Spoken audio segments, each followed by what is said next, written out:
Bonsai is a living art form that has captured the hearts and minds of many over the years.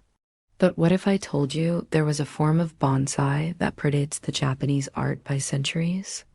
Enter Chinese Penjing, a miniature world of its own. Chinese Penjing, also known as potted landscape, is an ancient art form that dates back to the 7th century AD. It is considered the precursor to bonsai and is deeply rooted in Chinese culture, philosophy, and aesthetics. Unlike its Japanese counterpart, which emphasizes the representation of a tree in its natural environment, Chinese Penjing aims to capture the essence of the natural world through a more painterly approach. By combining trees, rocks, and other natural elements, such as moss, Chinese Penjing artists create miniature landscapes that evoke a sense of tranquility and harmony. This style allows the artists to express their unique perspective and emotion towards nature, making each piece a one-of-a-kind work of art. In this video, we will explore the three main styles of Chinese Penjing, namely landscape or shanshui, literati or wenyuan, and cascade or pendu. These styles showcase the diversity and complexity of Chinese Penjing, highlighting how it can represent various aspects of the natural world while still maintaining a sense of balance and simplicity. The first style we're going to talk about is shanshui or landscape. This is where things get wild and your imagination runs free because the shanshui style is all about creating a miniaturized version of a natural landscape like mountains, rivers, and forests. The idea here is to make viewers feel like they re-exploring the vast natural environment, even though they were just looking at a small pot. To achieve this effect, the Penjing artist uses a variety of techniques. For example, they might use a special soil mix to create different textures and elevations within the pot. They may also incorporate rocks and other natural materials to add depth and visual interest to the scene. One common technique used in shanshui style is the use of moss, which can help to create a lush, overgrown look that adds to the sense of tranquility and harmony. Another important aspect of shanshui style is the placement of the trees. The artist will carefully choose the species and size of the trees to create a balanced and harmonious composition. The trees should complement each other and the overall design of the pot. In addition, the branches and foliage of the trees should be shaped and pruned in a way that enhances the natural beauty of the landscape. Overall, the shanshui style is all about creating a sense of place, a feeling that you are transported to another time and space when you look at the Penjing. It's not just about the technical aspects of growing and shaping trees, but also about capturing the essence of nature and expressing a personal connection to the natural world. Next up, we have the literati style, also known as Bunjin. This style originated during the Song Dynasty and became popular among scholars and literati who appreciated its simplicity and elegance. What sets it apart from other Penjing styles is the emphasis on simplicity, balance, and personal emotion.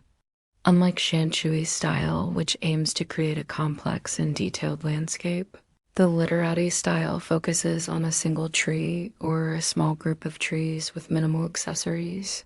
Despite its simplicity, the literati style is highly refined and requires a deep understanding of the natural world. Artists must have a keen eye for detail and an appreciation for the subtle beauty of nature to create a Penjing in this style. They will choose a tree with a distinctive shape or character and let that be the centerpiece of their artwork. The tree should have a strong presence, but also a sense of balance and proportion. The branches and foliage of the tree should be carefully shaped and pruned to enhance its natural beauty and create a sense of movement and rhythm. In addition to the tree, the literati style may include a few rocks or other natural materials, but these should be used sparingly and only to complement the tree and enhance the overall composition. The goal is to create a sense of tranquility and harmony that allows the viewer to appreciate the beauty of nature and reflect on their own place in the natural world. The third style I want to share with you is called Pendu, which translates to cascade. As the name suggests, cascade style is characterized by a tree with a strong downward growing trunk. The branches of the tree grow long and drooping, creating a waterfall effect that cascades down from the top of the pot. This style often features deciduous trees such as Chinese elm or maple, which have a natural tendency to grow in this way. Growing a cascade-style tree requires patience and skill. The tree must be pruned and trained from a young age to encourage the desired growth habit.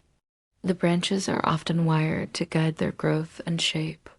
The cascading branches create a sense of movement and dynamism, giving the impression that the tree is growing towards the ground or flowing downwards.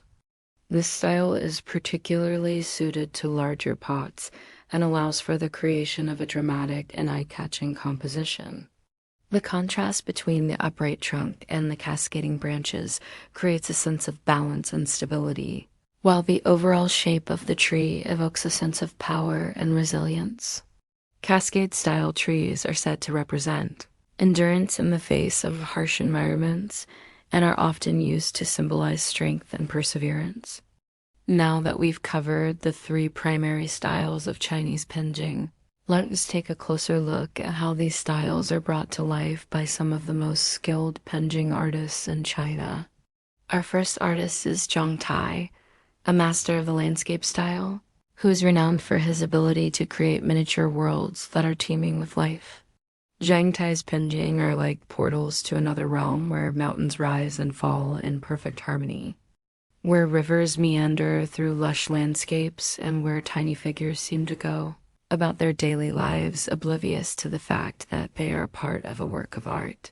His pieces are not just beautiful to look at, they are also imbued with a deep sense of philosophy and meaning. Each rock monolith tells a story of ancient times, and each gnarled branch seems to whisper secrets of the past. There is a sense of continuity and flow in his Penjing that is truly mesmerizing.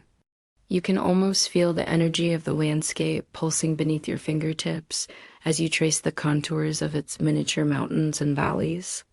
The attention to detail is simply mind-boggling. From the texture of tree bark to the delicate fronds of moss, everything is rendered with such precision that you can almost reach out and touch it. And yet, despite the complexity of his work, there is a sense of simplicity and balance that pervades it all. Zhang Tai's Penjing are not just works of art, they are also expressions of a deep connection to nature and a reverence for the beauty of the natural world. They remind us of the power of simplicity and the importance of finding harmony in our lives. Our next artist is Xin Feng, a virtuoso of the literati style. Renowned for his elegant and refined creations, Xin Feng's Penjing are like brushstrokes on canvas, capturing the essence of nature in a few simple but meaningful elements. Unlike the grand vistas of the landscape style, the literati style focuses on the solitary tree, a lone sentinel standing tall against the backdrop of a simple earthenware pot. The tree is the hero of this style, and its branches tell the story of years gone by, bearing witness to the passage of time and the changing seasons. The bark is textured and deeply furrowed, a roadmap of the tree's journey through life. Yet despite the weight of its years, the tree exudes an air of quiet confidence, its branches reaching skyward with an elegant sweep that speaks of enduring strength.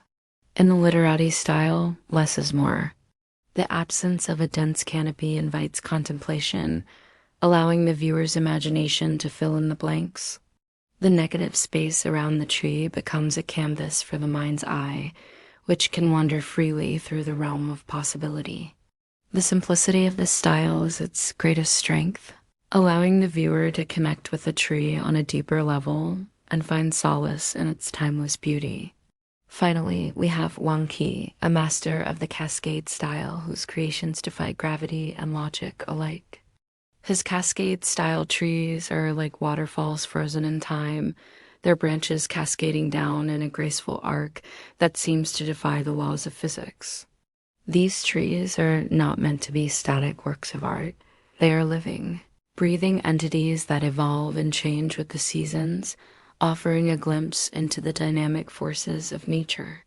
The cascade style demands a certain bravado from the artist, a daring showmanship that celebrates the exuberance and unpredictability of the natural world. Wang Kai's mastery of this style is evident in the sinuous curves of his trees, which seem to flow and dance before your eyes, inviting you to lose yourself in their mesmerizing beauty. These three Chinese Penjing artists represent the best of their craft, each bringing a unique perspective and style to this ancient art form. Through their work, we see the evolution of Penjing from its early roots to its modern incarnations, as well as the boundless creativity and ingenuity of those who practice it. Whether you prefer the panoramic vistas of the landscape style, the introspective solitude of the literati style, or the dramatic flair of the cascade style, these artists have something for everyone. So take a moment to appreciate the beauty and complexity of their work and let your imagination wander through the miniature worlds they have created. Thank you for joining me on this journey through the fascinating world of Chinese Penjing.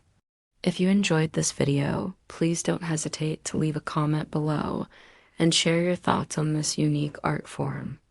We would love to hear your perspective. Don't forget to hit the subscribe button so you never miss out on future videos. And if you're feeling generous, please consider supporting us.